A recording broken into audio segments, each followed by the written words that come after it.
These men on skis are soldiers in the United States Army. They are members of a special military organization, which was until recently highly classified. Today, for the first time, their story will be told on The Big Picture.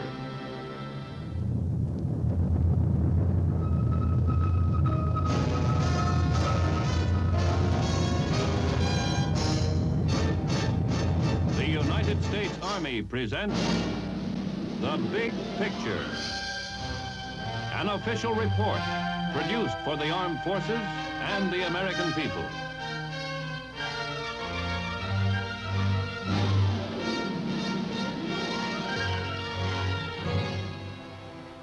One of the great mountain chains of Europe, the Alps, stretch from the Gulf of Genoa to Vienna, rising between the plains of northern Italy and southern Germany.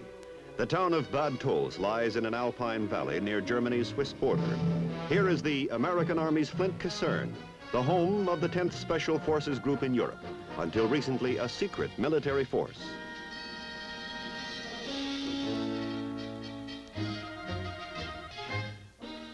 The 10th is one of 3 Special Forces groups located in Europe, in the continental United States, and in the Far East. The primary mission of all Special Forces units is to train and organize guerrilla resistance in enemy-occupied territories. This mission, of course, extends to enemy-held terrain where and when liberation movements develop.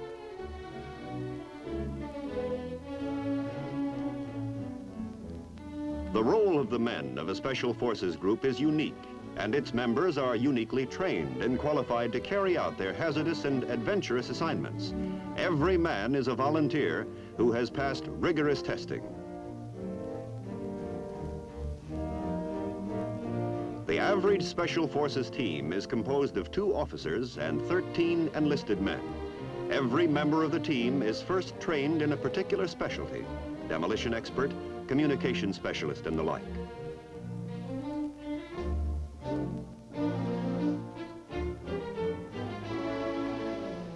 Every member of the team is then cross-trained.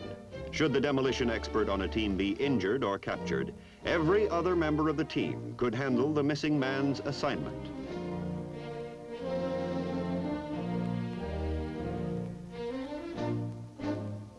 Actually, a Special Forces team member combines all the attributes of an instructor, a paratrooper, light and heavy weapons expert, and medical specialist.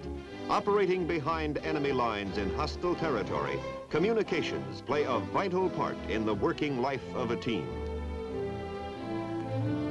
Communications must be maintained between the team and the partisan with whom they work, and between the team and its headquarters. Every team member is a trained radio or wireless operator. Because the job calls for rugged men with great physical endurance, calisthenics are not only an important part of the initial training period, but a day-to-day, year-round activity.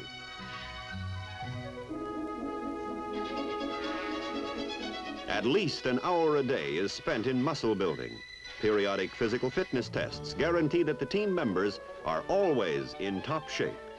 In no other branch of any of the United States military services is the standard of physical fitness higher than in Special Forces.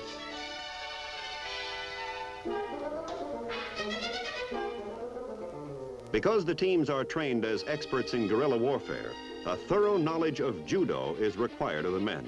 Among the groups at Bad Tolz, a man's hand is as deadly a weapon as a rifle or hand grenade. It takes a year to develop an adequately trained member of a Special Forces group. Language training is also included. Additional months are spent in achieving the razor sharpness required in all the skills essential to the general mission.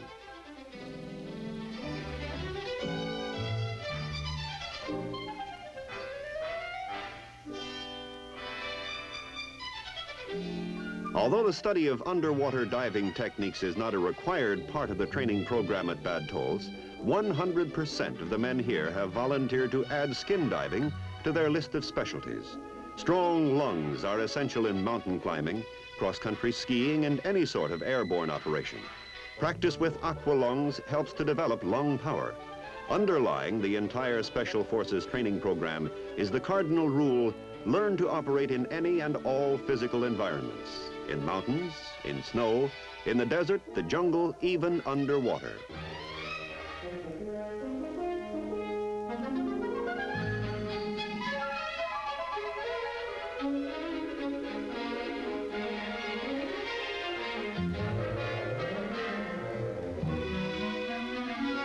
No opportunity is lost in putting the men under conditions of hardship and stress.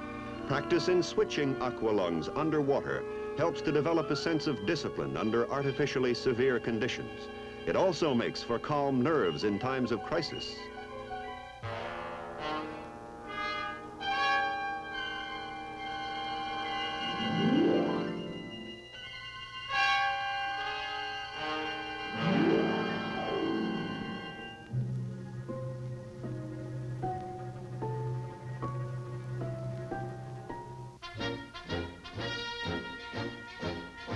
Because of their alpine setting in the area of their operations in southern Germany, mountain climbing skills are demanded of the 10th Special Forces Group.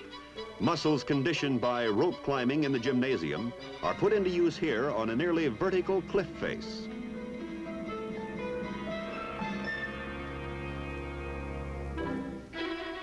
Team members must be as adept at descending mountains as they are at ascending.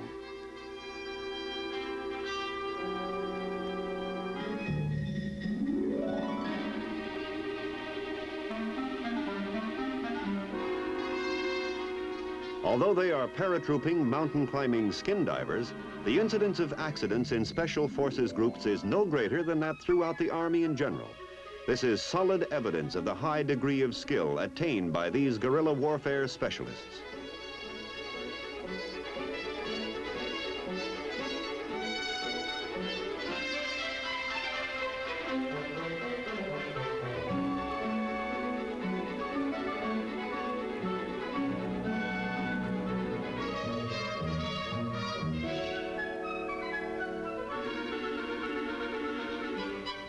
It takes 2 months to train a novice in snow techniques. Additional months of practice are needed to make these men experts.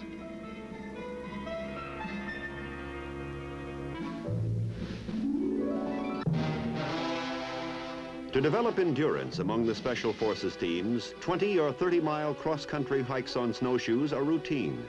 The ability to move fast through any kind of terrain is a prime requisite of the Special Forces soldier. In future operations, his life may well depend on such versatility.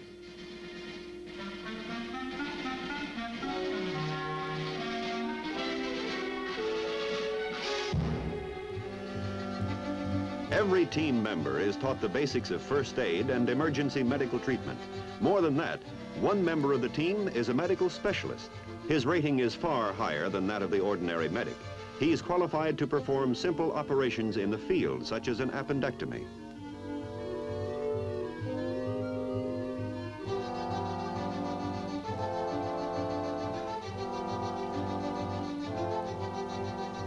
The knowledge that his team possesses a field doctor is reassuring to the Special Forces soldier. So far as possible, each team is prepared to be completely self-sufficient while operating in enemy territory.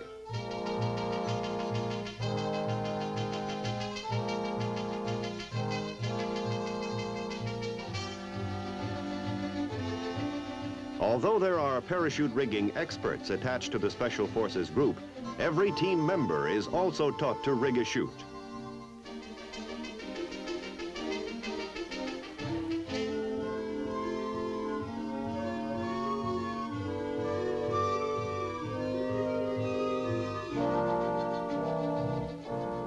Should his unit be sent away from home base, each individual will be fully qualified to repack his own parachute.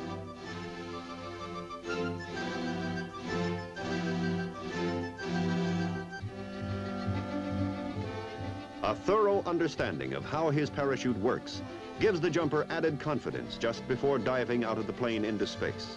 Each man will be equipped with 2 chutes, the emergency chute and the larger backpack T-10.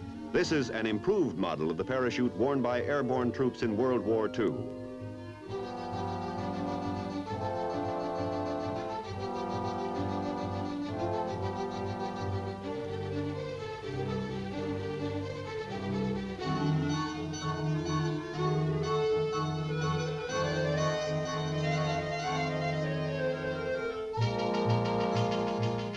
Its larger canopy and improved design make for easier descent, and the increased maneuverability reduces the chances of mid-air collisions.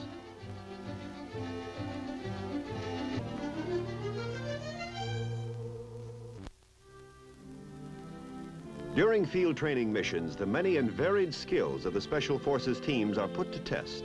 A typical mission involves 3 different groups from Bad Tolls, the attack unit being briefed here, another group who will play the role of partisans, and a 3rd unit, which will act as an aggressor force. At this joint briefing, the drop zone is described and important landmarks pinpointed.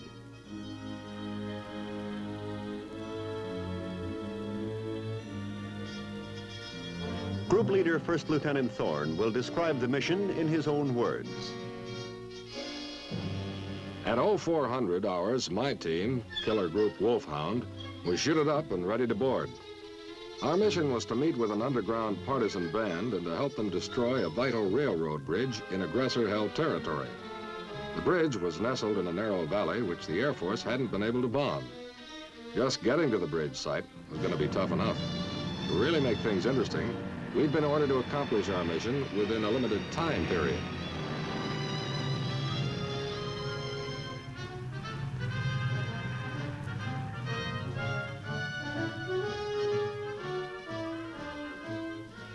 The partisans had been told by radio to expect us to land shortly before dawn.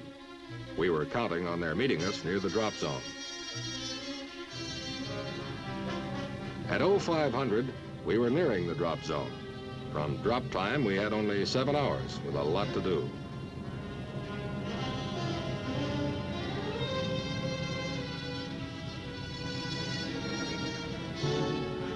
We hit the drop zone on time.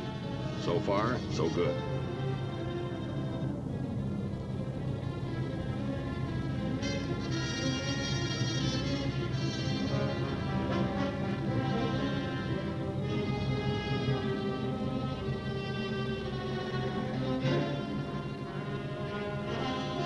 The partisans are right on the spot, ready to give us a hand when we land with our supplies and equipment. With us, we've brought skis, radios, weapons, demolitions, and medical supplies for ourselves and the partisans.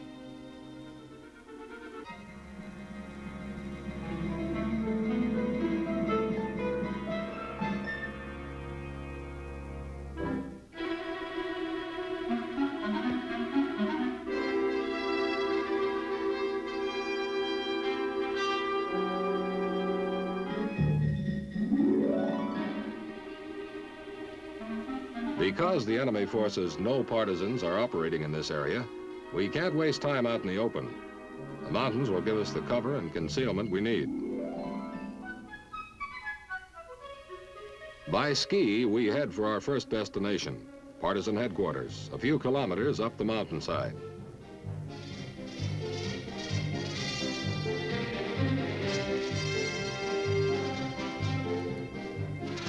For their headquarters, the partisans have selected an abandoned woodcutter's hut. From the drop zone to here, we haven't passed another building or another person. The hut looks like a perfect jumping-off spot for our mission.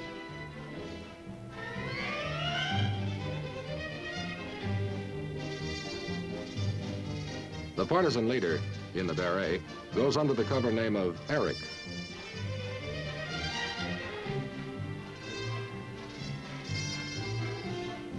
As well as demolitions for our primary target, the bridge, we've brought along anti-personnel mines. Because part of our job is teaching, we give the guerrillas a brief course in how the mines operate.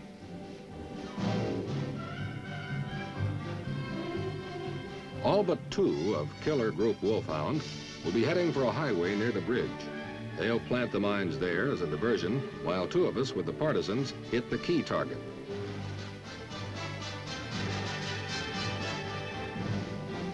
It's 0700 hours when we're ready to leave the hut.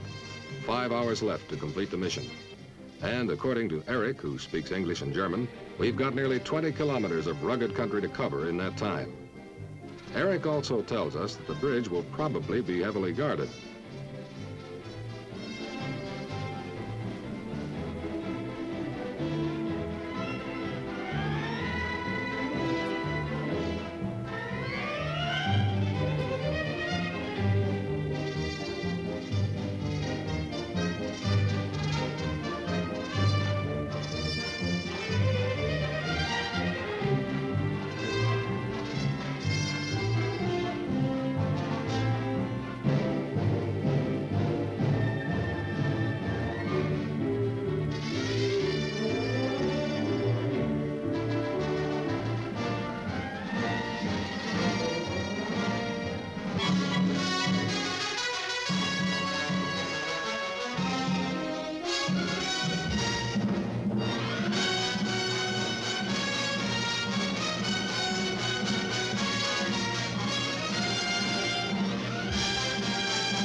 When we're within a few hundred meters of the bridge, we place our skis facing the way we've come. Once we hit, we want to get out of there fast.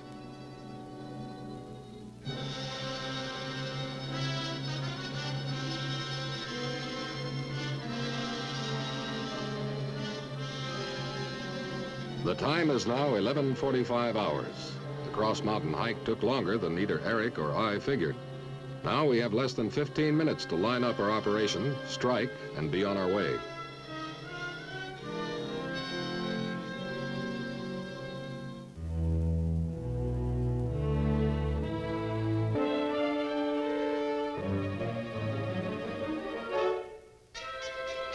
Here it is, the bridge on the River Ammer, a rail link over which the aggressor forces have been moving the bulk of their men and supplies into this part of Bavaria.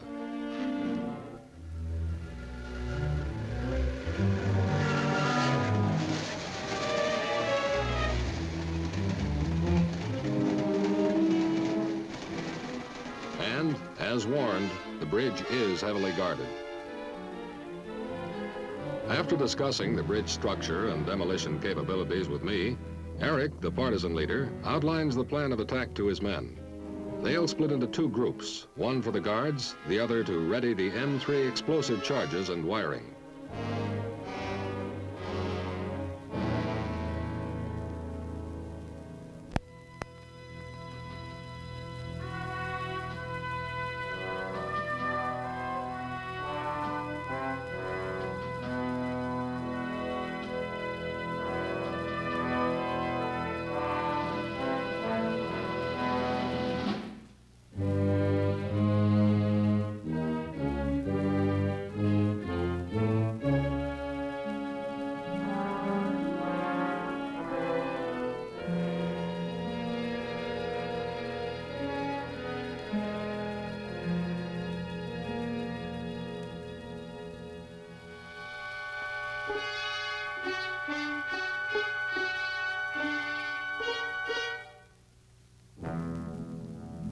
Getting the guards out of the way before they can sound the alarm is going to be one of the ticklish parts of our assignment.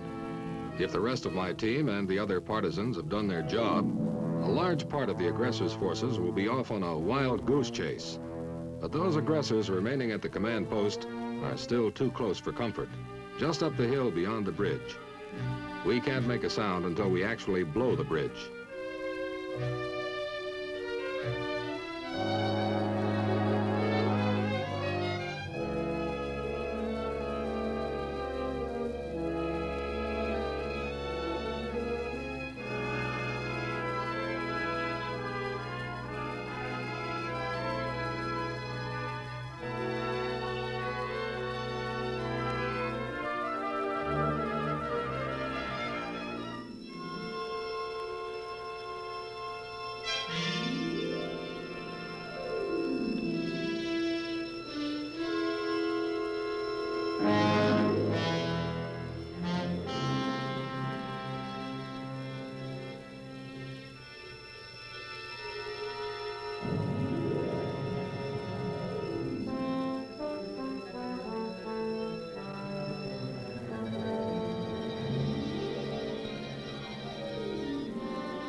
Time's running short.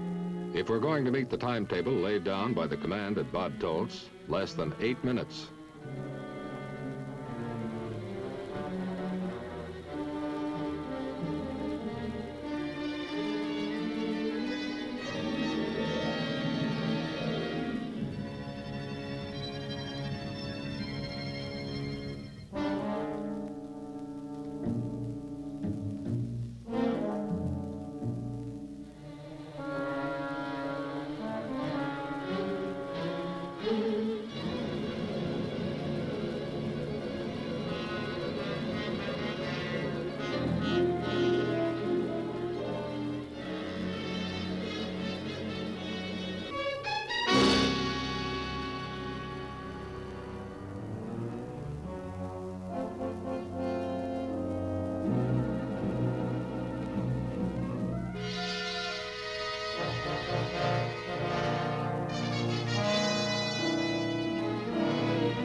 The bridge explosion has alerted the aggressors of our activity. They have dogs and men who know the terrain.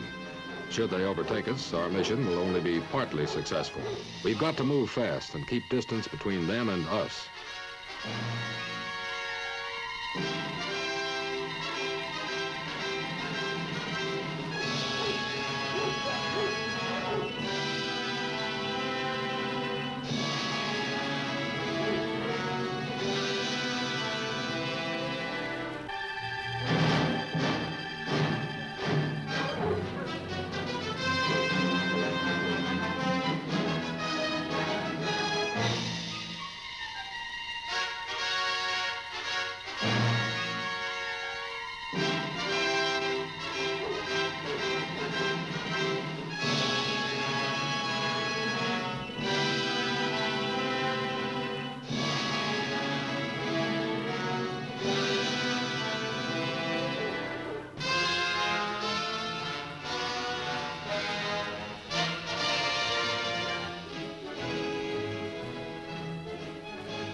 We can't slow down.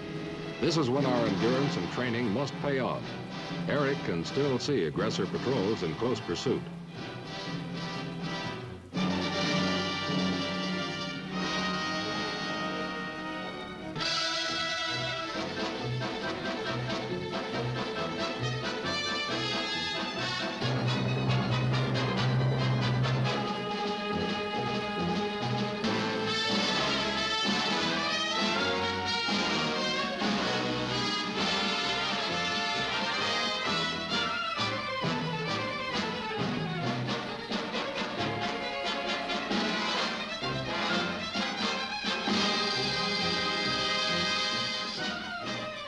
But we've managed to outdistance the aggressors.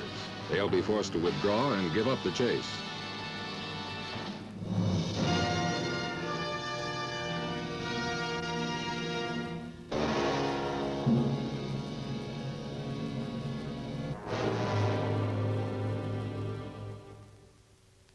And so, mission accomplished successfully. The team has a right to feel proud, but that doesn't mean they'll be resting on their laurels.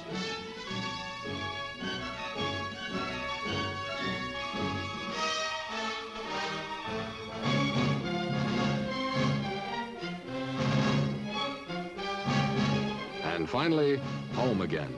Flint Kaserne at Bad Tolz.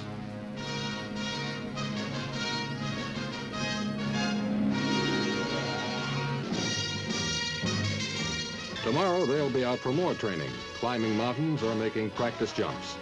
It's a rugged, exciting job, and no soldier with 10th Special Forces would have it any other way.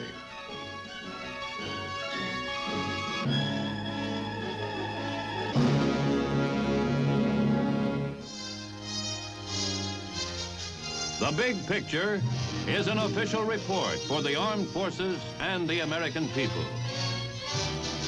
Produced by the Army Pictorial Center. Presented by the Department of the Army in cooperation with this station.